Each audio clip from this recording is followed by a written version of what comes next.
Sama-samang naglakad ang mga opisyal ng iba't ibang tanggapan ng gobyerno at ilang pribadong organisasyon sa bansa. Ito po'y kaugnay ng alay lakad tungo sa kinabukasan 2014 na ginanap naman sa Santa Rosa, Laguna.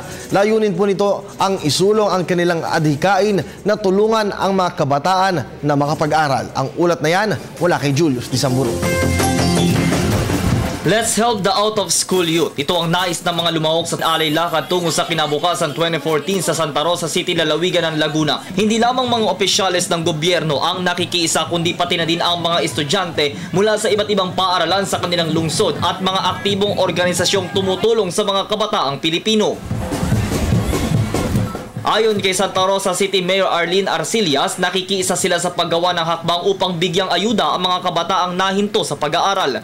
Of course, kasi napaka-develop na lungsod ng Santa Rosa.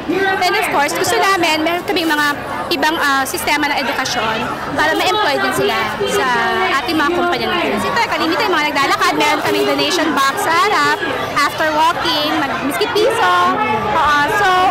We do programs and projects para doon sa mga hindi nag-aaral. Para kay Ann, isa sa mga lumahok sa alay lakad, dapat manatiling kabataan ang siyang pag-asa ng ating bayan. Kaya bilang nasa posisyon o nakatatanda ay dapat natin silang suportahan. Malilikom sa alay lakad 2014, lakad para sa kinabukasan, ay para po sa makatulong po kami sa out-of-school youth. Pero bumababa naman yung out-of-school youth natin dito, no? Bumababa yung bilang. Opo, bumababa po. And we support Alay Lakad 2014 lakad para sa kinabukasan. Dahil ang kabataan ang sentro ng pagdiriwang, iba't ibang aktibidad at programa na panay kabataan ang kasama sa nagpatalbugan mula sa sayawan at mga kahindik-hindik na stunt.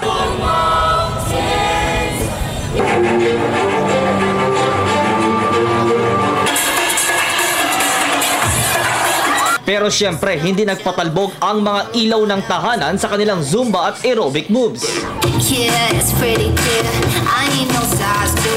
Saksi ang madla sa pagkakaloob ng isang foundation ng 100,000 piso bilang tulong. Sa amin po, successful yung event. Gusto namin magpasalamat sa lahat ng sumuporta at sa lahat naman ng donate. Samantala, tiniyak naman ng punong lungsod na handa sila sa implementasyon ng K-12 program ng Department of Education. Kasama kami sa 10 na medyo nakaporma na yung senior high school, yung K-12 namin.